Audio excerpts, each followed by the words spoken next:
por vuestra asistencia a esta conferencia de la salud en la televisión, que va a abrir el tercer bloque de este seminario sobre salud y comunicación que se viene celebrando en la universidad desde octubre de este curso. La justificación de la importancia de hablar del tema de la salud creo que es innecesaria porque es algo obvio. Lo que nos supone a nosotros la salud, lo que supone pues para nuestras familias, nuestros amigos, nuestras personas cercanas, es bastante evidente y entonces creo que es algo que todos estamos pendientes de ello. Por otra parte, creo que sí que es importante que seamos conscientes del papel de los medios de comunicación a la hora de transmitir ciertos temas. Sobre todo si el tema es la salud, por lo que supone de tema delicado, como se estaba comentando, en cuanto a que yo creo que no puede haber nadie en una sociedad al que el tema no le interese, no le sea cercano. ¿Cómo elegir un tema? ¿Cómo transmitir esa información? ¿Qué repercusión puede tener en el público que nos está escuchando? Todas esas cuestiones son importantes y de todas ellas nos habla Leonor García esta tarde. ¿Por qué considero que Leonor García es la persona más idónea, más indicada para hablar del tema de la salud en la televisión aquí en la universidad? Pues fundamentalmente, y lo digo de corazón cuando digo que es la persona más idónea, porque me parece que aúna dos perfiles muy importantes. Por un lado, un perfil docente en cuanto a su experiencia como profesora en cursos para portavoces de empresas, para profesionales de la medicina, de la salud, y por otra parte, pues, como profesora de periodismo en la Universidad Juan Carlos I o en la Universidad Francisco de Vitoria, enseñando redacción, locución, asignaturas de periodismo en el Instituto de Radio Televisión Española, etc. Eso por un lado. Pero al mismo tiempo, pues también es muy importante su labor profesional como periodista, fundamentalmente en Televisión Española. Ha realizado muchísimos reportajes sobre la labor de ONGs en la India, en África, en América Central, en América del Sur. Ha sido responsable de los temas de sanidad y de investigación médica para los informativos de Televisión Española. Si, por ejemplo, yo os dijera ahora que si me podríais dar el nombre de algunos programas de televisión que vosotros consideréis que son referentes en cuanto a buenos reportajes, reportajes serios, bien documentados, etcétera, seguramente que entre esos nombres saldría Informe Semanal, En Portada, por ejemplo, y ella precisamente ha realizado muchos reportajes para estos programas de televisión. Tanto es así que ha sido galardonada con ciertos premios que me vais a permitir que os diga también sobre qué temas han versado estos reportajes. Premio Pfizer de periodismo por reportajes en televisión sobre el cáncer infantil y el Alzheimer. Premio de Periodismo de la Sociedad de Odontólogos y Estomatólogos de España por reportajes en televisión sobre salud oral y dental. Premio Novartis a la información sanitaria en televisión. Premio de la Asociación Española contra el Cáncer por reportajes en televisión, y así podríamos continuar. Sin más preámbulos, creo que es el momento de dar paso a Leonor. Leonor, muchas gracias. Muchísimas gracias, Carolina. Muchísimas gracias a todos. Bueno, quiero agradecer en primer lugar a la Universidad Internacional Miguel de Cervantes, al Instituto Novartis de Comunicación Biomédica, a los compañeros de televisión de Castilla y León, y quiero agradeceros a vosotros también que vengáis aquí. Esto va a ser una conferencia, es una conferencia, pero yo no quisiera que sea simplemente una conferencia así de que yo me lo sé todo y vosotros solamente escucháis. Me va a gustar muchísimo el que vosotros me preguntéis y que, sobre todo, que sintáis curiosidad por algunas cosas que yo os pueda contar y que he vivido en mi vida. Mirad, muchas veces cuando decía Carolina, y es verdad, tiene razón, la salud, cuando nos preguntan ¿qué querrías tú en la vida? Bueno, por lo general, ¡ay, dinero, el amor! Pero la salud, chicos, es lo que más, porque si no tenemos salud no tenemos ni dinero, ni amor, ni nada de nada. Entonces yo creo que es una de las cosas principales. ¿Qué ocurre con la salud hoy en día? ¿Quién hace salud en televisión? Pues hoy en día realmente estamos un poquillo regular. ¿Por qué? Pues porque las circunstancias económicas sabéis cómo están y entonces no hay especialistas, sí en varias, en algunas emisoras, pero no en todas las cadenas tienen un especialista en sanidad. ¿Qué ocurre? Que, por ejemplo, casi toda la gente dice, bueno, me imagino que vosotros lo habréis dicho, oye, eso es verdad, lo ha dicho la televisión, y la televisión no siempre tiene la razón. Oye, eso es verdad, yo lo he leído en Google, y San Google no tiene la razón de todo, porque evidentemente muchas veces nos leemos cosas, pero no hacemos hincapié en qué revistas lo hemos leído o quiénes son los investigadores o los médicos que lo dicen. Para informar, yo creo que nos convertimos en los periodistas. Sé que aquí hay... ¿Quién va a ser periodista? Bueno, ¿y otras carreras? Vosotros, hola, hola. Bueno, es que hay periodismo, hay comunicación audiovisual. Hay comunicación audiovisual, bueno, también. Estos también son compañeros. Bueno, periodismo y comunicación audiovisual. Y también me parece que formación física, me parece, ¿no? Física y deporte. Ciencias de deporte y de actividad física. Bueno, pues para nosotros es una gran responsabilidad, precisamente porque la gente tiene muchísimo interés en saber de salud. Para nosotros es una gran responsabilidad enterarnos muy bien, saber muy bien de qué estamos hablando para poder traducirlo muy bien después a los espectadores. ¿Con qué tenemos nosotros que contar? Pues tenemos que contar con buenos comunicadores. ¿Por qué? Mirad, a lo largo de mi carrera, antes, me vais a permitir que me levante y todo, ¿verdad? Se lo digo también para los compañeros de la cámara, que muchas veces dicen, te levantas y no sé qué, y después no podemos nosotros seguirte. Bueno, pues os voy a decir. A lo largo de mi carrera, cuando empecé a hacer comunicación de salud, ¿qué ocurrió?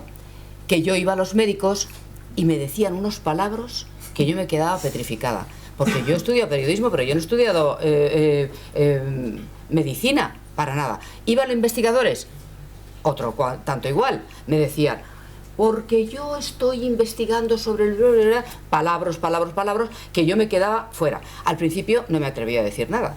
Pues claro, decías, bueno, y me iba al diccionario a ver qué pasaba. Entonces no había Google para verlo, pero entonces, en los años 80, no os penséis que era el Pleistoceno medio, que también. Entonces no había Google y me iba al diccionario y decía, pues esto tiene que ser así, pero ¿cómo lo explico yo? Ay, Dios mío, qué horror. Entonces les preguntaba a los médicos, ya dije yo, vamos a ver, esto tiene que ser mucho más fácil. Entonces cuando me decían un palabra le decía, oye, ¿y esto qué quiere decir? Y entonces me decían, bueno, pues esto, la dispepsia, no sé cuántos, es que es una diarrea. Pues dime que es una diarrea, por favor, porque es que si no... Sí, anda, ¿y qué van a decir mis colegas? Dice diarrea, qué ordinario, Y yo decía, no, es que yo soy como si fuera un paciente, es que me tiene que entender todo el mundo, es que me tiene que entender las personas que viven en cualquier parte de España y que no han tenido o incluso Latinoamérica, porque Televisión Española llega a todos sitios, e incluso gente que no ha tenido la suerte que nosotros hemos tenido de ir a un colegio y de tener una educación. Hay gente que no ha tenido esa suerte y entonces no tiene por qué decir, dispepsia, uy, por Dios, debo de tener algo malísimo. Y entonces resulta que a lo mejor es una simple diarrea. Bueno, pues entonces en estos años la verdad es que ha cambiado bastante las cosas. Entonces los científicos, los médicos, no todos, pero una gran mayoría se han adecuado a hacer esa información. Nosotros tenemos que encontrar esos comunicadores y desde luego nosotros tenemos que saber cómo traducir lo que nos están diciendo. Y traducirlo en palabras normales y sencillas. ¿Por qué? Porque muchas veces se utiliza un metalenguaje. ¿Sabéis qué es el metalenguaje, verdad? El metalenguaje es aquel lenguaje que habla de profesiones específicas. Por ejemplo, yo os digo, voy a salir mañana a hacer un VTR, luego me lo ingesto, el Avid me lo monto en el Avid y luego lo llevo otra vez a la edición y vosotros, bueno, los periodistas posiblemente sí que tengáis alguna idea, pero vosotros me podéis decir, pero bueno, ¿de qué está hablando esta mujer?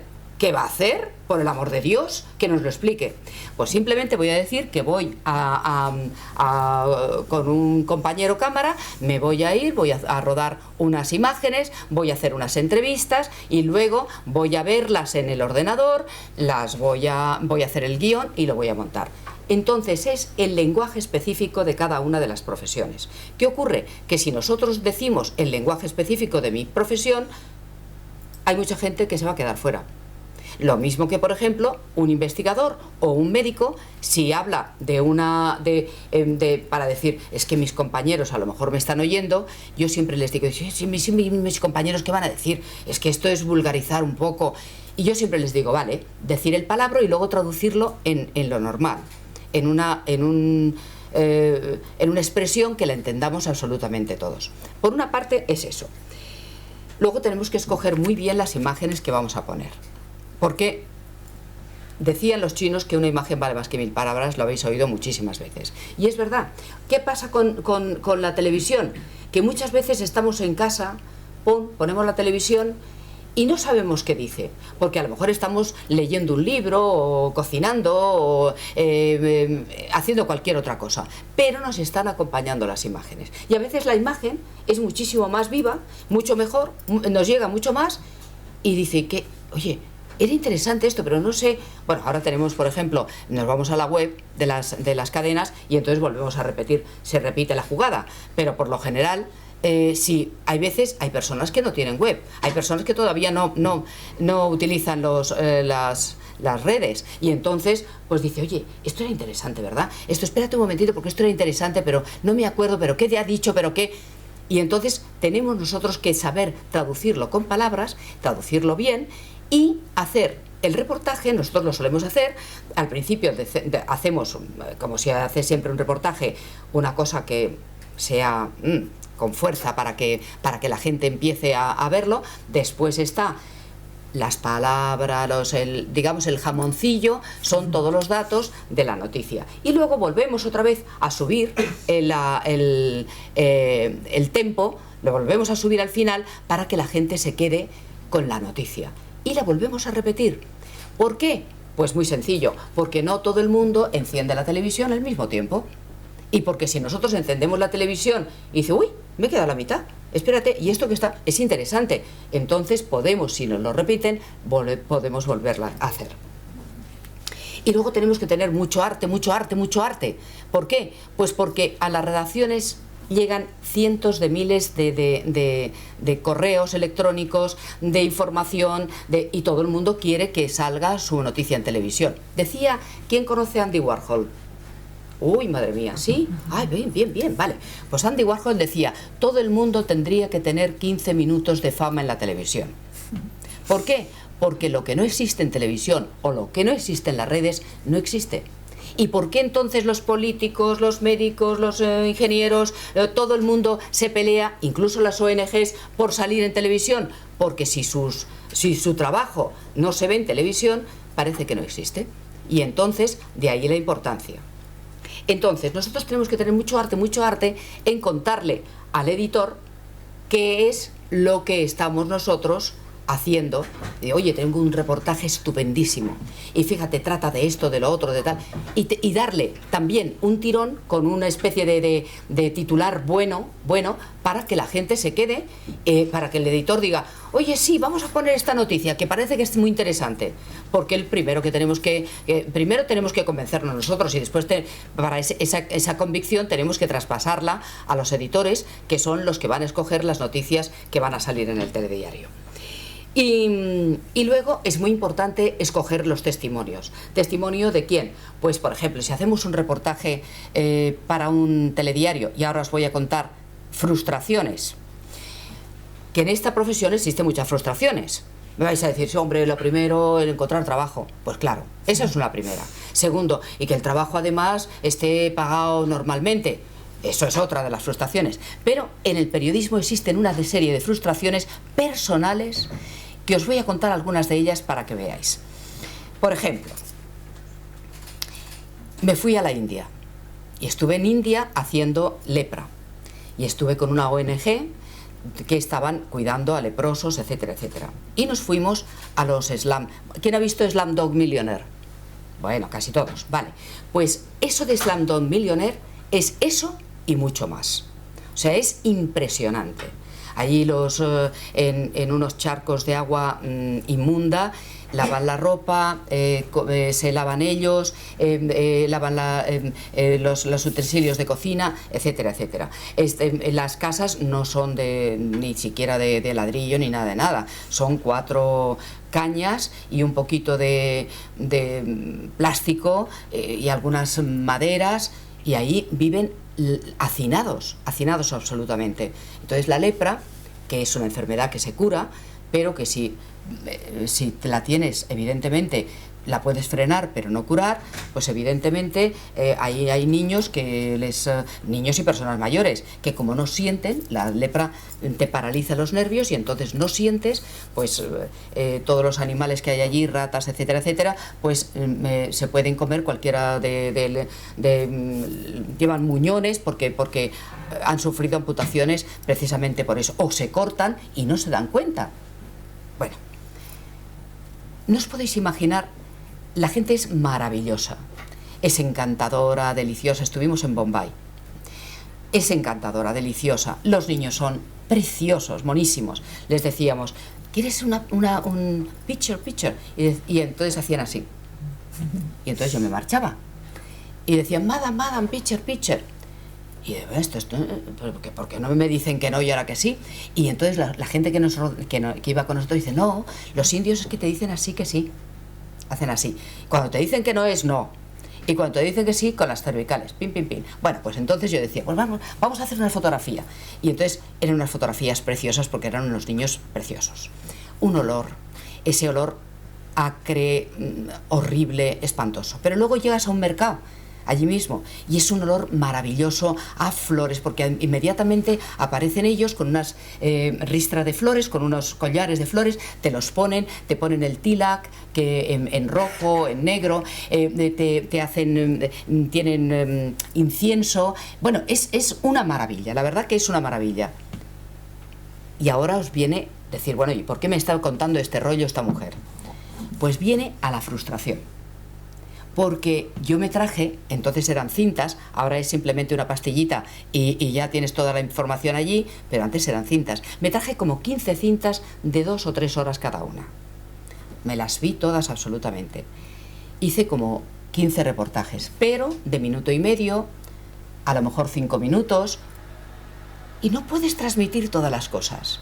No puedes transmitir ese sentimiento, por mejor que lo hagas, por más bien que lo hagas, no puedes transmitir el olor, el sentimiento, la luz, incluso la pobreza, todo lo que estás viviendo. Eso es una parte de esa frustración que muchas veces los periodistas sentimos cuando dices, Dios mío, si yo pudiera. Por ejemplo, en Bolivia hicimos chagas. El chagas es un animalito que parece como una especie de piojo que se va incrustando y se lleva al corazón. Y se llega al corazón también por pobreza, por vivir hacinados con animales, etcétera, etcétera. No tiene cura el chagas. Y entonces si llega al corazón lo paraliza y lo matan. Hay así de niños que tú ves a esas criaturas, tú ves a esa gente tan maravillosa, tan estupenda, tan llena de generosidad, de alegría, de vivir, de ganas de transmitirte todo y tú no puedes después. Es una frustración precisamente el poder transmitir toda esa serie de cosas. Pero tenemos que intentarlo y tenemos que transmitir sentimientos. Yo digo siempre, cuando como periodista lo he puesto en práctica y como profesora siempre digo, nosotros no solamente somos periodistas o comunicadores, nosotros somos contadores de historias. Somos contadores de historias. Si nosotros tenemos un tonillo de actúa como mantra, ¡pum! Y entonces actúa como mantra si tienes un tonillo y la gente no se entera. Pero si tú transmites sentimientos, si tú cuentas una noticia, si tú vives aquello que estás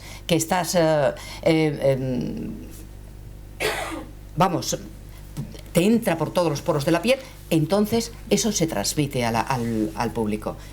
Y entonces esa partecita que tú tienes es la parte mejor que tiene un periodista, que es el transmitir, el contar una noticia. Luego llega el editor. Y entonces el editor, a ver, le cuentas todas las cosas que, pues mira esto, tal, tal, y ve la pieza que tú has hecho, tal, tal. ¿Por qué digo también frustración de la otra parte, de la gente a la que le haces entrevistas? Porque, claro, cuando tú haces un reportaje, tú vas y haces una entrevista, pues a lo mejor de 1 hora, o no, o más, o un cuarto de hora. Y resulta que luego pones un total. ¿Qué es un total? Pues un trocito de aquella persona que habla y que es la fuente autoridad. O sea, si por ejemplo yo en un reportaje pongo a un médico o a un investigador que cuente una cosa, obviamente se lo van a creer más que no si lo cuento yo, porque dicen, ¿qué sabrá esta? Pero si lo cuenta ya un médico, amigo, ya la cosa cambia porque este sabe de lo que, y para esto ha estudiado. Y entonces, ahí va. Entonces resulta que esa fuente autoridad son 15 segundos, 20 segundos, estoy hablando de informativos, si luego son programas, luego hablaremos de programas, eso ya es un poquito mayor, pero tampoco mucho más. Te vas a poner 5 minutos de una persona que se aburre hasta la cabaña nacional. Entonces no tienes que trocearlo para hacerlo atractivo. Entonces, si esta gente te dice, pero bueno, si me has hecho una entrevista de 1 hora y luego ha salido 15, 20 segundos, somos o tenemos que ser artífices en pasar sobre las brasas. ¿Ves en Soria, donde en la fiesta de San Juan ahí ponen un montón de brasas y pasan saltando? Pues nosotros tenemos que ser exactamente igual, cogiendo lo mejor de las noticias, cogiendo esos titulares que se van a quedar en el espectador y transmitiéndolos después a los espectadores. Porque eso es lo que se les va a quedar. Son titulares, nosotros tenemos que dar titulares. Y entonces la persona tiene que tener, de ahí la importancia de que también tengamos un feedback bueno en los médicos y para que extracten en 15 segundos o en 20 segundos toda aquella investigación que siempre dicen, anda, que me he pasado años y años investigando y haciendo tal, para luego tenerte lo que decir en 20 segundos. Pero la vida es así. Y a veces también ellos, dando titulares, simplemente, a lo mejor de repente, son mucho más efectivos. Y en estos momentos, muchísimo más. Porque sabéis que como está la sanidad y que hay problemas, y hay problemas en la investigación para financiarse, etc. Si tú cuentas bien unos resultados de una investigación, la gente que lo escuche va a patrocinar, si después le pides, va a patrocinar porque se ha enterado de lo que tú le quieres decir. Y va a ver la importancia que puede tener. Y entonces una buena oratoria, una buena explicación de lo que tú has hecho durante varios años, resumiéndolo en un pispás, entonces eso va a convencer en pocos momentos a gente para que pueda dar dinero y seguir investigando o seguir con tratamientos médicos importantes, etcétera, etcétera. Y luego hay otra cosa muy importante también, y es lo que los ingleses llaman, que yo voy a traducirlo en el español inmediatamente, el feedback, que es la retroalimentación. ¿De qué forma nos llega a nosotros después, si los espectadores les ha gustado o no les ha gustado una noticia? Pues por llamadas telefónicas, por correo electrónico, por el Facebook que tiene cada una de las cadenas, etcétera, etcétera. Oye, qué interesante aquello, oye, que me ha gustado mucho, que no sé qué tal. Y entonces nosotros vemos qué es lo que más les está interesando. Es otra de las tácticas que hoy en día cuentan las cadenas para saber de qué forma el público se está interesando por una u otras cosas. Os voy a poner algunos ejemplos, porque me vais a decir, sí, mucho bla bla, pero vamos a ver los ejemplos. Y ejemplos, yo sí siento por los compañeros, pero voy a tener que apagar un poquillo la luz para... ¿os importa? Bueno, sí, pero ¿qué vamos a hacerle, no? Bueno, vamos a ver.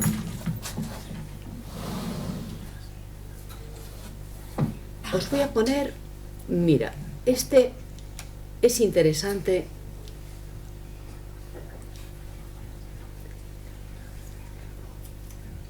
Este es interesante porque además la gente que estáis estudiando educación física, ahora, ¿cómo se llama esto ahora? Ciencias de la física y educación física. A ver, espérate. El Parkinson es la segunda enfermedad neurodegenerativa más frecuente después del Alzheimer. En España la padecen 150.000 personas. Los expertos insisten en la importancia de una detección temprana. En un día como hoy trasladamos la rigidez, los temblores y los bloqueos propios del Parkinson al aire libre. Talón derecho arriba, lanzo puño con patada al frente. En este caso tratamos el Parkinson con técnicas poco frecuentes como el Tai Chi. Al combinar el trabajo respiratorio con los movimientos suaves y secuenciales, hacemos que los músculos se vayan... Bueno, perdonadme. Había algo para un mandito pequeño, ¿verdad? Que se ha apagado el proyector. Claro, estoy usando un mando para ver. Pero es que estaba aquí. Estaba ahí, sí. Es que estaba justo al inicio aquí. Nosotros decimos los problemas del directo. Y es que esto es un directo, chicos. Y entonces, ¿qué vamos a hacerle? Yo sigo contando mientras vamos buscando el mando. Os voy contando algunas otras cosas.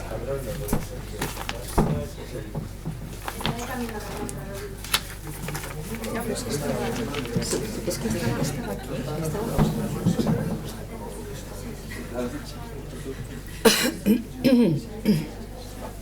Yo no sé si vosotros ya habéis empezado a hacer reportajes o no. ¿Habéis empezado algunos de vosotros? No, ese es mi móvil, ¿no? Es que al inicio estaba aquí. Y eso es una cosa impagable, absolutamente. No todo el mundo puede hacer esto.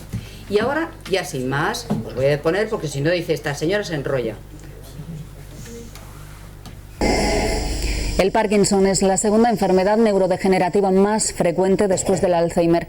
En España la padecen 150.000 personas. Los expertos insisten en la importancia de una detección temprana. ¿Lo oís bien? En un día como hoy trasladamos la rigidez, los temblores y los bloqueos propios del Parkinson al aire libre. Talón derecho arriba, lanzo puño con patada al frente. En este caso tratamos el Parkinson con técnicas poco frecuentes como el Tai Chi. Al combinar el trabajo respiratorio con los movimientos suaves y secuenciales, hacemos que los músculos se vayan relajando y destensando, con lo cual aumentamos la amplitud de los movimientos. Para Amalia, lo más duro de la enfermedad, el ver cómo poco a poco va perdiendo capacidades. Te hundes físicamente, pero te hundes también moralmente.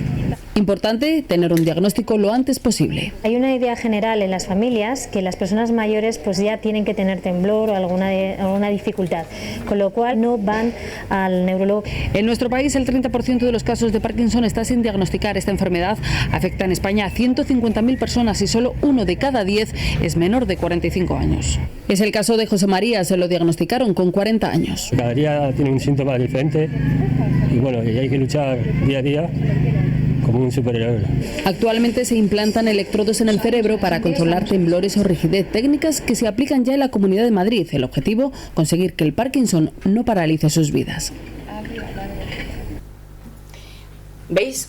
Aquí se ha conjuntado la imagen, que la imagen es muy bonita y además pero la imagen tiene también información. O sea, no solamente tenemos que poner planos bonitos. Esa imagen tiene que tener también su porqué, tiene que tener también un mensaje, tiene que tener la información suficiente como para que la gente diga, oye, esto vale. Y luego hay una médico y hay una fisioterapeuta, en fin, quiero decir que esos son lo que yo os decía antes, que es los testimonios autoridad, la gente que te confirma que aquello que estás tú diciendo ha sido ya testado y que realmente tiene una validez. Voy a poneros otro.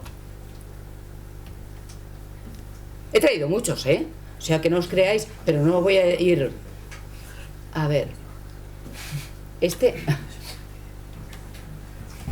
Lo destacábamos en titulares. El científico español Juan Carlos Izpisúa ha logrado desarrollar una técnica pionera para crear órganos humanos en el cuerpo de un animal. La técnica, que ha tenido éxito en ratones, se va a probar ahora en cerdos. Bueno, Pilar es la presentadora del telediario de las 3 de la tarde de Televisión Española. Esto es lo que nosotros los periodistas, y que vosotros seguramente ya sabréis, esto es lo que se llama entradilla de presentador. El presentador no se hace siempre las entradillas ellos, nos lo piden a nosotros, nos dicen, oye, ¿de qué vas a hablar? O qué. porque ellos, digamos que son los presentadores, son los vendedores de nuestras noticias. Entonces tiene que ser la cosa más atractiva, más que llame más la atención, para que la gente después se quede con la noticia nuestra. Con lo cual son de vital importancia. Los presentadores son, digamos, los vendedores, el escaparate de nuestras noticias. Y esta es la presentación, la entradilla que nosotros hemos hecho, y que después cada presentador se lo arregla a su manera, porque no todo el mundo hablamos igual. Entonces ellos se lo arreglan a su manera y lo dicen lo mejor que saben y pueden, para que después la gente se quede con la noticia. Y ahora vamos con la noticia. Los cerdos se convertirían en algo parecido a una incubadora donde crecerían los órganos generados a partir de células del propio paciente. En ello trabaja el científico español Juan Carlos Izpisúa, desde California. Esos órganos, una vez desarrollados, se trasplantarían al paciente. Una técnica aprobada con éxito entre cerdos y entre ratones. Se elige el cerdo por las grandes similitudes que tiene con el hombre. Las células con las que se trabaja son similares a las embrionarias, las llamadas IPS. Pueden generar de cualquier paciente, de un sencillo trozo de piel de este paciente, generar células en el laboratorio que luego podemos diferenciar hacia cualquier tipo de célula del organismo, incluyendo las que su pérdida o su mala función produce la enfermedad en ese paciente. Al utilizar células del propio paciente se da un paso más para evitar el rechazo. Uno de los logros que deberían derivarse de esta investigación es que se evitaría el rechazo. Serían órganos hechos a la carta del propio enfermo y en consecuencia ese riesgo de rechazo que existe en todo trasplante, pues en este caso no existiría. En España se trabaja en la creación de órganos en laboratorios y una técnica, dicen algunos expertos, mucho más segura, aunque el objetivo de todos es el mismo, conseguir células y órganos que abran la puerta a la esperanza para miles de enfermos que esperan un donante compatible. Aquí, en el Hospital Gregorio Marañón de Madrid, el doctor Avilés lidera otra gran investigación internacional de creación de órganos. Ellos concretamente intentan reproducir el órgano más complejo, el corazón, y para ello utilizan esto, un bioreactor. Parten de órganos originales, bien de animales o de personas que han cedido su corazón a la ciencia. Primero le quitan las células, con lo cual se quedan con la estructura. Esa estructura la introducen en el bioreactor, un aparato que reproduce las condiciones idóneas del ser humano para que se desarrolle un órgano vital. Están a punto de publicar sus conclusiones, ya nos han avanzado a Televisión Española, que han conseguido reconstruir partes de corazón. El siguiente paso sería ver si esas partes son funcionales, probándolas en animales de laboratorio. Bueno, aquí es importante dos cosas. En principio ha habido un reportaje, y el reportaje simplemente pues nos cuenta los avances que ha habido con animales para los órganos, para poder reproducir órganos. Después ha salido Paula Filgueira diciendo lo del corazón. Eso es un directo. Ese ha sido un directo. Entonces, el directo es cuando tú estás en un sitio y en directo dices, cuentas toda la historia que ha contado Paula. Y entonces el cámara lo que hace es, se va al corazón, ve cómo manipulan los o sea, tiene que ser, digamos, nosotros no somos solamente periodistas, comunicadores, no sé qué, cámara, no, somos un equipo. Si uno no funciona bien, los otros no funcionan bien. O sea, esto es un equipo, es labor de equipo. Nunca mejor que un equipo muy bien conjuntado, porque si unos fallan, la noticia no va a valer de nada. Entonces, esto va a ser ha sido un directo y además ha sido un reportaje. Y si queréis os pongo otro más. ¿Queréis? ¿Sí? ¿No? Oye, todos al tiempo, ¿no? Que me agobiáis. ¿Sí o no? ¿Sí? Venga, vale. Os pongo otro. Mira, hay uno este es... Y vamos ya con lo que ha conseguido ese equipo de cirujanos del Hospital de la Paz en Madrid. Han hecho el segundo trasplante de brazos en España. El paciente, que sufrió una amputación después de recibir una descarga eléctrica, evoluciona favorablemente y se espera que pronto recupere autonomía para realizar actividades básicas. Porque estoy loco de contento de llegar hasta donde hemos llegado. Tiene una larga recuperación por delante que afronta feliz. Hace 2 años sufrió la amputación de los 2 brazos a la altura de la axila debido a una grave quemadura eléctrica en un accidente laboral. Pues fíjate, de no poder hacer nada a verme con brazos. Es increíble. Una intervención de 12 horas y con más de 20 profesionales. Los cirujanos tuvieron que reconectar huesos, músculos, vasos sanguíneos, nervios y piel de las extremidades del donante con el cuerpo del receptor. Tras un periodo de rehabilitación, se espera que pueda hacer una vida normal. Entre 3 y 6 meses debería estar ya flexionando y extendiendo codos, y probablemente entre 8 y 15 meses recupere la movilidad de las manos. Siempre existe el riesgo de rechazo inmunológico, pero los resultados, según el equipo de La Paz, no pueden ser mejores. El primer trasplante del mundo de 2 brazos completos se logró en 2008 en un hospital de Múnich, en Alemania.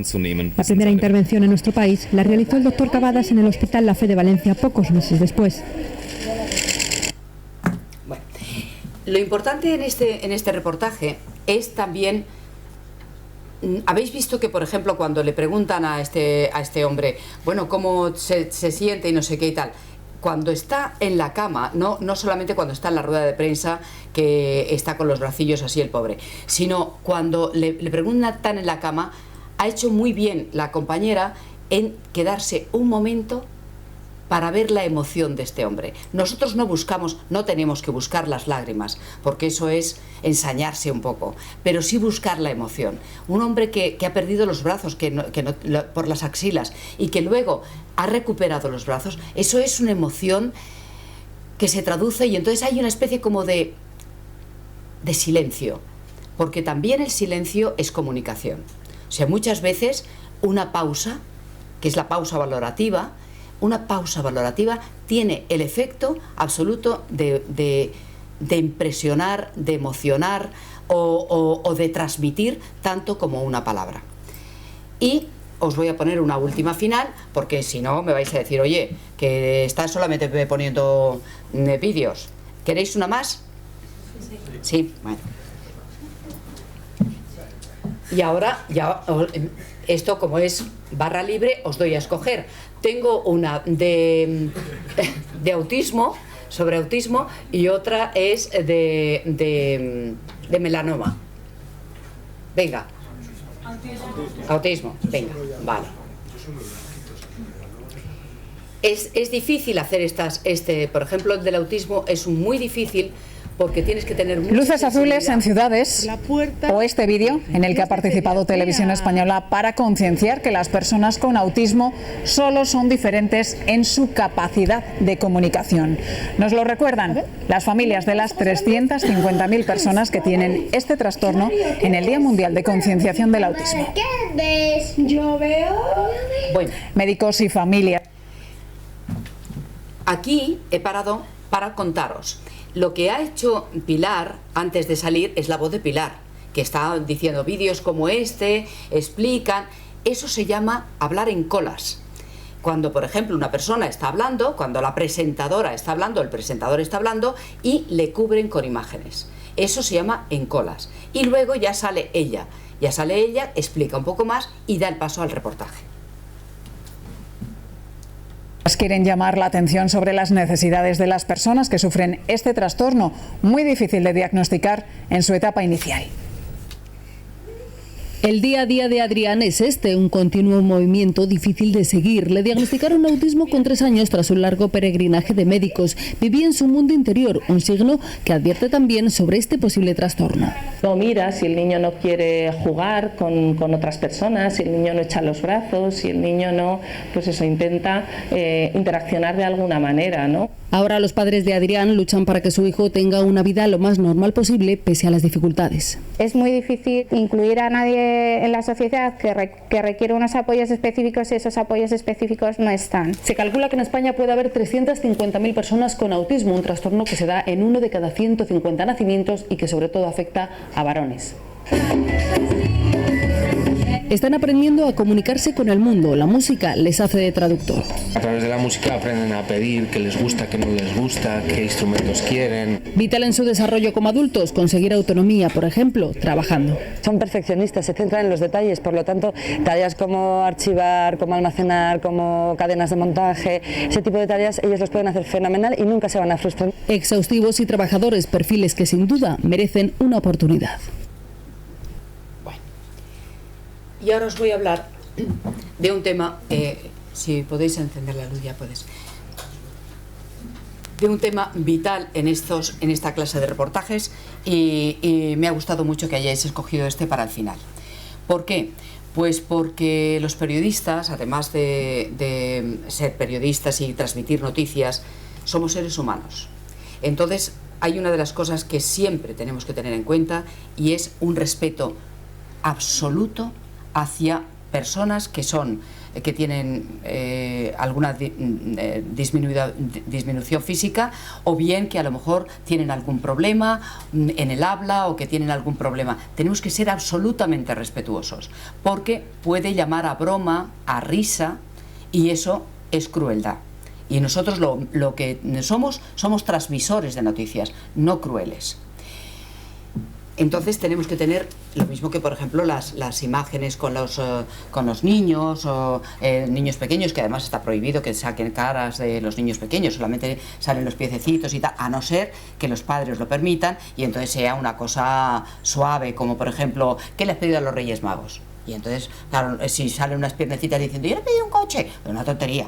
Entonces le tienes que ver a ese niño diciendo que le ha pedido un coche o ha pedido una muñeca, etcétera, etcétera. Bueno, eso por una parte.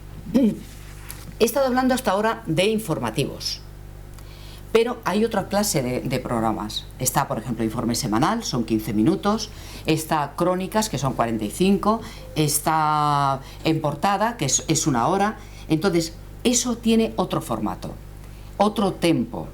Entonces, así como nosotros, os he dicho, en el telediario lo que hacemos es ir a titulares, bla, bla, bla, bla, bla, para que la gente inmediatamente se entere de las cosas, en estos programas de larga duración podemos tener más tranquilidad, un tempo más tranquilo, para que la gente no vaya como angustiada. ¿Por qué se hace a un minuto y medio en los telediarios o 50 segundos? ¿Por qué? Para que no pierda el ritmo. Porque si es una noticia muy larga, pues entonces se pierde el ritmo. Pero para que no se pierda el ritmo es un minuto y medio, minuto 10, es el telediario. Pero cuando es un programa mucho más relajado, que tú escoges y dices, voy a ver ahora crónicas sobre el Alzheimer, por ejemplo, ¿no? Y entonces vas viendo poco a poco, vas viendo a las personas con Alzheimer y vas viendo a los familiares y vas viendo a los médicos y vas viendo los nuevos tratamientos y las nuevas investigaciones. Es un largo recorrido que ilustra muchísimo más y que da muchísimo mayor capacidad de comprensión, pero eso es para verlo de otra forma distinta. Eso, el espectador es distinto a aquel espectador que solamente ve las noticias. Yo por mi parte termino. Quiero hacer dos cosas. Una, que vosotros me preguntéis lo que queráis, si dudáis de algo, queréis alguna información, etcétera, etcétera. ¿Qué? ¿Ninguno? Venga, tú que parecía que ibas a preguntar algo. ¿No? Bueno, ¿qué vamos a hacerle? Entonces vamos a hacer una cosa. Vamos a hacer una prueba de cómo un periodista, aquí tenemos periodistas, y tenemos de otras carreras universitarias. Tenemos a Paloma y tenemos a Natalia. Son dos periodistas que ya están en cuarto, con lo cual están ya tocando el cielo del final de la carrera, ¿no? Os pido por favor venir y habrán escogido a compañeros para saber cómo se hace una entrevista. Y a ver, ahora ellas van a ser las periodistas que van a hacer las entrevistas, ¿eh? A ver. Ella es Natalia. Bueno, un aplauso para Natalia. ¿No tenéis? Pero por favor, ahora tenemos que... Bueno, entonces voluntarios de otra carrera, por favor. Porque ellas, no, en principio les dije que encontraran a alguien, pero no han encontrado a nadie. Venga, un voluntario. A ver. ¿Pero queríais voluntarios? Un voluntario de otras carreras. Pues mira, Yule, por favor, yo creo que puedes hacerlo muy bien. Venga, Yule. Y Aitor o Sara, venga. No, Sara no. Pues venga, Aitor, pues venga. Tú mismo, venga. Yo no. Venga, Aitor, hombre, que yo sé que estas cosas te gustan. Bueno, primero se hace a una, primero va Natalia, después Paloma. ¿vale? Y... ¿Sobre qué es? Amigo mío. Uy, mal por Dios. Le teníais que haber preparado antes, pero de todas formas vosotros conocéis, ¿no? No. ¿No os conocéis? No. ¿De nada? De nada. ¿De nada, de nada? Dios mío de mi vida. ¿Y ahora le tienes que preguntar cómo te llamas? Claro, no, Aitor. Aitor. Pues venga, entonces empieza. ¿Ya empiezo? Cuando quieras. Bueno, pues estamos con Julen, él es un estudiante de INEF y lo primero que quiero preguntarte es que, bueno, todos sabemos que practicáis deporte, estudiáis las normas del deporte y todo, pero vais un poco más allá sobre temas de salud y de consejos saludables. ¿Qué podéis estudiar ahí que nos pueda aportar hoy? Bueno, lo más importante es conocer la fisiología de una persona para luego conseguir unas respuestas y adaptaciones necesarias para luego tener una mejor salud y una mejor vida, al fin y al cabo. No, básicamente eso, y sobre todo nosotros encaramos, no simplemente mandamos un mismo ejercicio a todas las personas, tenemos que conocer a esa persona, tenemos que conocer sus problemas, si es obeso, si es hipertenso, si ha hecho anteriormente actividad, si no, con lo cual tenemos que conocer una serie de datos para luego especificar un entrenamiento o una serie de ejercicios a cada persona, pues eso, para conseguir o lograr mejorar la salud de esa persona y no dañarla. Se habla mucho ahora de los jóvenes emprendedores que terminan la carrera y pues, se proponen sus nuevos proyectos. ¿Qué tenéis vosotros pensados al finalizar la carrera? Bueno, y al finalizar la carrera yo quiero ser un poco innovador, ¿no? Conocer profundamente una persona, ¿no? Para saber cómo podemos mejorar y al fin y al cabo la mejora va a ser mucho mejor que individualizando cada persona. Pues yo todo lo contrario, yo creo que va a seguir formándome y voy a intentar tocar diferentes ramas. O sea, voy a intentar ahora en cuarto, porque estoy en tercero, en cuarto intentaré igual tirar por la rama de gestión y al mismo tiempo por la rama de entrenamiento. Luego ya en función de eso, ya tirar por un lado o por otro, ya decidir en un futuro. ¿No os habéis planteado tirar sobre la docencia? A mí la verdad que la docencia no me gusta, me gusta más el rendimiento o la salud, más que la docencia, aunque la docencia me parece bastante importante porque hoy en día a la educación física no se da la importancia que tiene porque es evidente que todo el mundo tiene que tener unos hábitos de hacer deporte para ser saludables, aunque yo creo que eso hoy en día no tiene importancia y además se le está quitando más importancia. Y además hoy en día con los recortes todavía mucho más. Estamos tengo la misma opinión, vemos que con la nueva ley 11 la educación física ha pasado a ser una asignatura optativa, con lo cual estamos dando un valor nulo a la educación física cuando realmente debería ser pues tan importante como por ejemplo lo es las matemáticas, con lo cual tirar por docencia es como, no sé, no es una salida segura, a pesar de que es importante para las nuevas generaciones. Bueno, además, aparte a la preparación le está dando mucha importancia a los idiomas, en vez de dar importancia a los conocimientos de cada persona. Entonces yo creo que eso también es otro error que hay. Bueno, muchas gracias y ahora os toca las preguntas de Paloma. Bueno, un aplauso, un aplauso. ¿Hay otros voluntarios o voluntarias? ¿Otros voluntarios? ¿Otros voluntarios o voluntarias? Muy bien, claro. Gracias. Muchas gracias. Bueno, pues entonces sigue Paloma. Bueno, pues seguimos con Aitor y Julen. Yo voy a ser muy breve y os voy a hacer dos preguntas muy concisas. La primera es, ¿vosotros en vuestro tiempo libre realizáis deporte habitualmente? Sí, yo suelo realizar deporte. Puedo ir desde ir al gimnasio, desde jugar al fútbol con mis amigos o suelo ir también a correr. Porque yo creo que es bastante importante, ¿no?, realizar una actividad física para ser saludable, para mover un poco el cuerpo y aparte tener controlado también una buena alimentación para que el efecto sea mucho mejor. Sí, yo por ejemplo entre semana pues solemos ir juntos incluso al gimnasio, luego los fines de semana yo suelo jugar a fútbol en Liga Federada y luego incluso cuando empieza a hacer buen tiempo pues suelo aprovechar e ir al monte. Bueno, en los últimos años hemos visto en los medios de comunicación, en las redes sociales, el fitness, el personal training, los gimnasios, se ha puesto como un poco de moda. ¿Creéis que estas modas os abren más puertas de cara al futuro? ¿Creéis que hay más trabajo debido a estas modas? Bueno, yo no soy ningún experto en ese tipo de cosas, porque yo no tengo ni Twitter, ni Facebook, ni nada de eso, ¿no? Pero la verdad que yo creo que sí que es importante y abre puertas, aunque hay que saber promocionarse también para saber conseguir trabajo o para atraer el interés de la gente, que yo no creo que sea muy bueno en eso, pero bueno, claro, sí que abre puertas, eso está claro. Estoy con él, sí que abre puertas, pero luego también cada uno tiene que valer para ello, o sea, no todo el mundo vale para personal training, no sé, cada uno tiene que buscar en lo que es mejor. Muy bien, pues eso es todo, muchas gracias. De nada.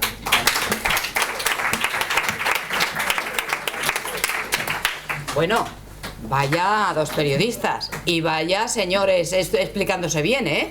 Vaya señores explicándose bien. Bueno, ¿vosotras cómo os habéis visto vosotros como periodistas? ¿Has hecho ya más entrevistas?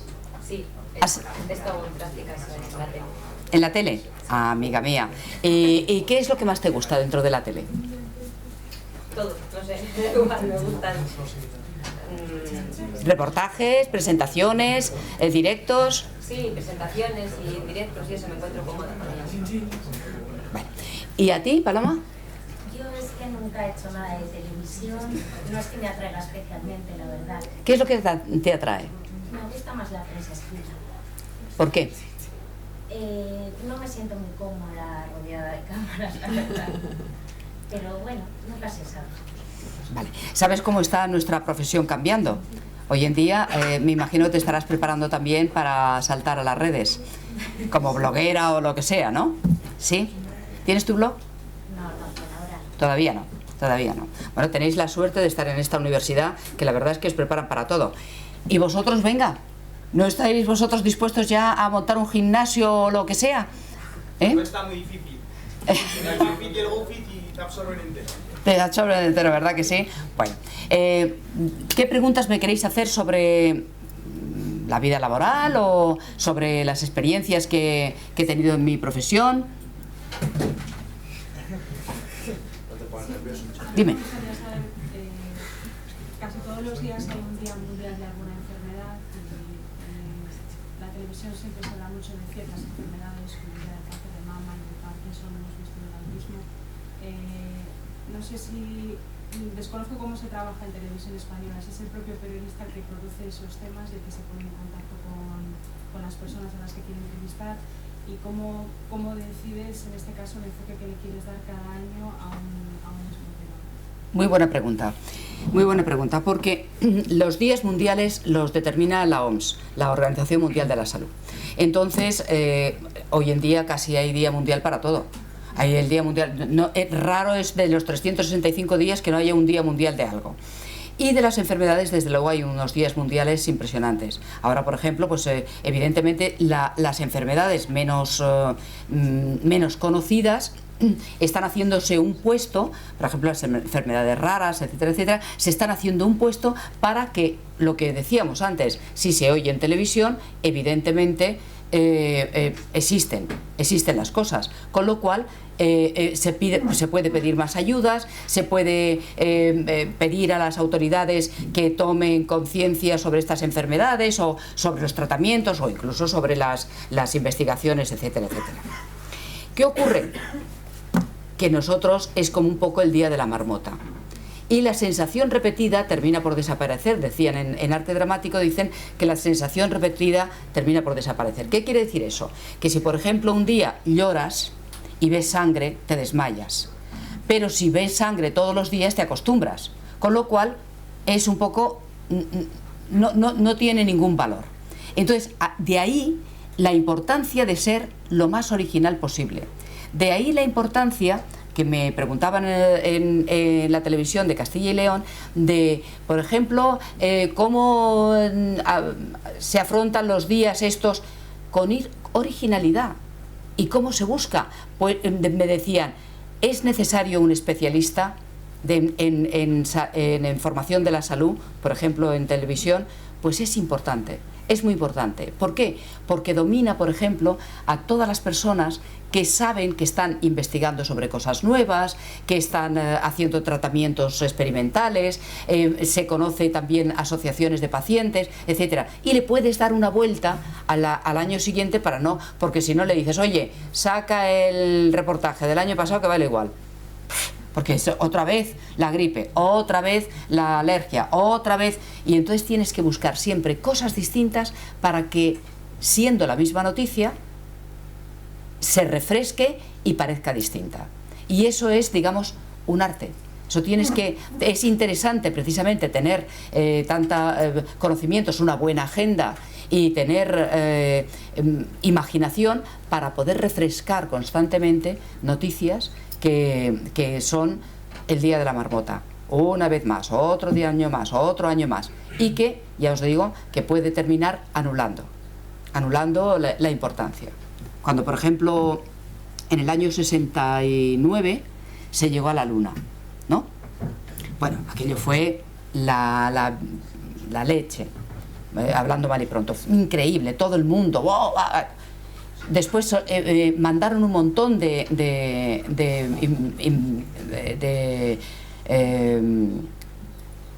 bueno, lo diré, de cohetes más a la Luna, ¿no? Bueno, a la Luna y a todo.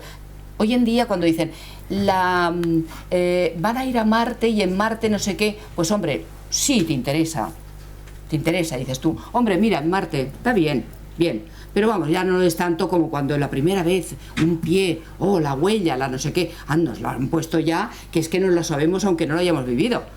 O sea que, en fin, vosotros no lo habéis vivido, y entonces yo sí, pero vosotros no lo habéis vivido, y sin embargo, lo de la huella, el no sé qué, lo sabe todo el mundo. Sin embargo, la sensación repetida termina por desaparecer. Cuando una y otra vez se mandan al espacio o lo que sea, termina por desaparecer el interés. Yo quería preguntarle, sé que se de la Universidad Europea Miguel de Cervantes, ¿qué criterios siguen los editores, en este caso de la cadena de televisión que usted representa, a la hora de dar entrada a las informaciones sobre salud? Criterios en general. Lo digo porque a veces tengo la sensación, pero yo soy mera receptora en este caso, de que probablemente sean cuestiones más de imágenes impactantes, un poquito de sensacionalismo, algo de anécdota, porque efectivamente, como usted está planteando, tiene 1 minuto y 15 muy poco tiempo para que algo de entrada, y son muchas otras noticias, no solo las de salud, las que están disputándose la posibilidad de aparecer en un boletín. También muy buena pregunta, porque ahí entra mucho el editor. Los editores, ¿no? El editor es aquella persona, o editora, es aquella persona que escoge dentro de la escaleta de lo que va a salir en el telediario, de las 125.000 noticias que cada una se hace, todos los días se hace una reunión de los editores con todos los jefes de área. Entonces está el área de sociedad, el área de política, en fin, deportes, tal. Y cada uno presenta las cosas más interesantes, ¿no? Y entonces dicen, hombre, pues esto puede interesar, esto también, esto no sé qué. Depende de cómo lo venda también, el venderlo en el sentido de hacerlo atractivo para que se ponga en el telediario, depende de cómo lo venda el jefe del área, pues tendrá más interés o menos interés. Por ejemplo, lo que el día de, pues a veces los editores dicen, otra vez el día de, ahí vamos a dejarlo. Y ahí están pugnando un montón de asociaciones, de pacientes, de médicos, de investigadores, de tal, para que esa noticia salga. Pero es lo que decíamos, un poco el día de la marmota, con lo cual el editor puede decir, pues mira, no, este año no se habla de esto. Luego ya hablaremos de otro, porque hoy tenemos a lo mejor, qué sé yo, noticias muy importantes, pues de política, de economía, de deporte incluso, etcétera, etcétera, que no tenemos más que en televisión española 1 hora. Bueno, el tratarlas de una forma... Vamos a ver, digamos que las noticias del telediario son llamadas de atención. Cuando tú ves una noticia en el telediario, es una llamada de atención. Paloma decía que le gustaba el periodismo escrito. El periodismo escrito tiene ese tempo de espacio de decir, oye, voy a coger el periódico y voy a leerlo y esta noticia me interesa, y coges el periódico y lo lees mucho más tranquilo. Ahí te pueden poner un montón de datos que nosotros no podemos poner, porque si pones un montón de datos, mirad, en las noticias de un telediario, de cualquier telediario, se queda la gente con 1, 2 o 3 ideas, no más. Si no, empiezan te embarullan de tal forma que no, te quedas sin información. Entonces hay que ser muy escuetos, 1, 2 o 3 ideas. Y en esas 2 o 3 ideas, entonces la gente es una llamada de atención para que tú luego vayas pues a internet, o vayas al periódico, o vayas a profundizar un poquito más. Son llamadas de atención. ¿Qué pasa? Que muchas veces la imagen te puede mucho. Y cuando la imagen te puede mucho, pues parece que es como banalizar esa noticia. Y es que el sensacionalismo, por ejemplo, pues claro, el Señor de las Manos, que ves como la sangre y todo eso, y dices, uy, madre mía, y estoy comiendo, y la sangre y todo esto. Pero, ¿qué pasa a poner? ¿Simplemente una fotografía del Señor con las manos así, sin poner un poco más? Digamos que también es el proceso de cada uno de los tendones, de los nervios, de tal, pues eso es importante. No solemos poner, en televisión española, al menos, no solemos poner, voy a decir la palabra carnaza, o sea, no nos, a ver dónde está la sangre y dónde está, no. Solemos tener un respeto para que la gente que está comiendo, o para que la gente que a lo mejor se impresiona con la sangre, pues no se desmaye en su casa o donde esté. Entonces solemos tener un respeto, ¿no? Hay veces que, mismo por ejemplo, en un accidente de tráfico nunca se pone a la persona fallecida o todo esto. O sea que eso entra dentro de lo que hablábamos del autismo, dentro del respeto hacia otras personas.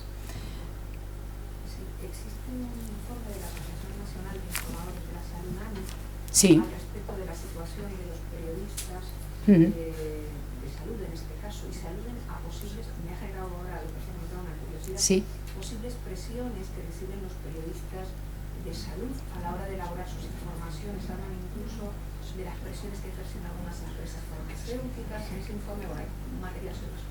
Lea, ¿qué experiencia en ese sentido ha tenido usted? El Congreso hace como un año, menos de un mes, ha habido el Congreso de la ANIS, al que pertenezco también, y hemos estado hablando, precisamente se habló de ese tema. Sí, es cierto, en algunas veces hay algunas farmacéuticas o algunos grupos de presión que sí ejercen o intentan ejercer una presión sobre el periodista. Ahí van dos cosas. Una, que las empresas, a lo mejor de repente privadas, necesiten publicidad y entonces pues sean, vamos a decir, lasas, no vamos a decir que se involucren, pero vamos a decir que son más lasas a la hora de hacer informaciones que otras empresas que a lo mejor son públicas y que no tienen ese compromiso. O sea que, digamos, también las empresas son empresas. Y la cuestión económica muchas veces prima. Entonces depende de la gente, depende de la, en fin, de la empresa en la que trabajes. Porque muchos periódicos, por ejemplo, también a veces, claro, ponen por una parte una crítica, pero al mismo tiempo ponen otro reportaje al lado, digamos, suavizando esa crítica.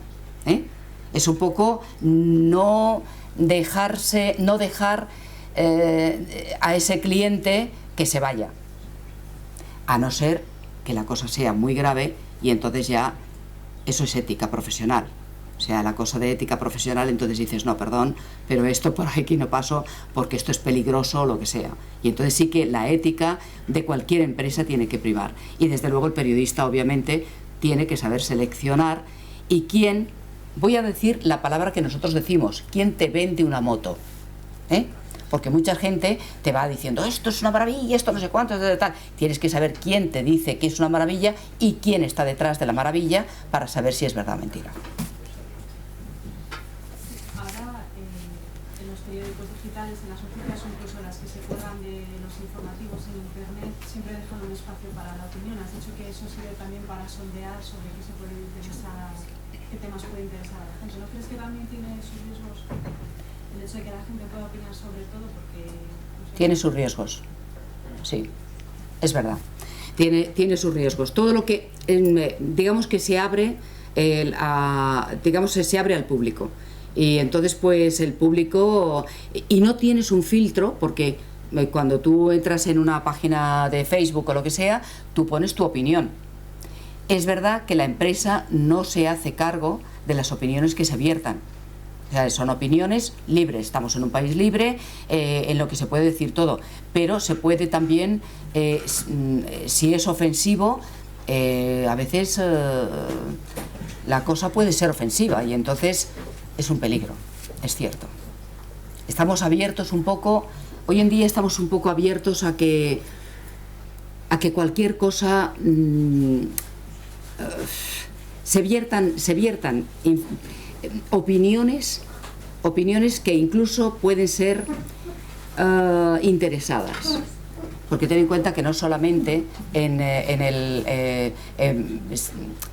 te ponen el público, sino que a lo mejor de repente es una empresa que está contra otra y entonces un ser X puede poner una... Por eso muchas veces en internet no te puedes fiar de todas las cosas que dicen. Esto es maravilloso, esto es fatal, o lo que sea. ¿Quién lo dice? Porque a lo mejor detrás está otra empresa que es competidora. Y entonces, pues claro, tienes que saber muy bien. Yo creo que es lo mismo que, por ejemplo, cuando dicen la televisión es muy malísima, es muy mala y no sé qué tal. Oye, perdóname, tú tienes un mando, lo paras y ya está. O pones la emisora que tú quieras. Que no todo es malo.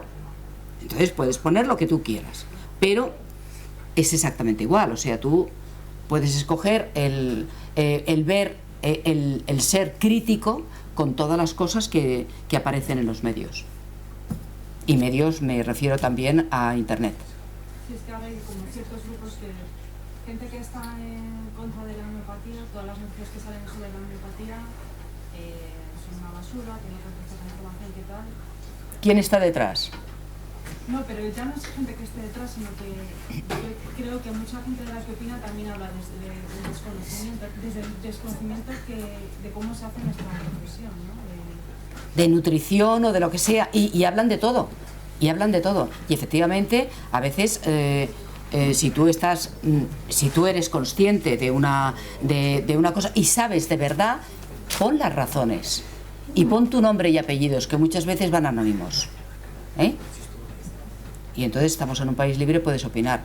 Oye, a mí no me gusta la homeopatía, pues bueno, pues vale, hay personas que les gusta la homeopatía, estamos en un país libre y tú puedes opinar. Pero eso de decir todo malísimo, todo no sé cuántos, las cosas no son ni malas en general, malas, ni buenas. Siempre hay un término medio para no ofender.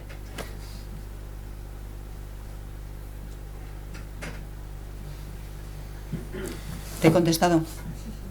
Sí. Bueno. Hay muchos que han oído ya, Los he visto, Los he visto.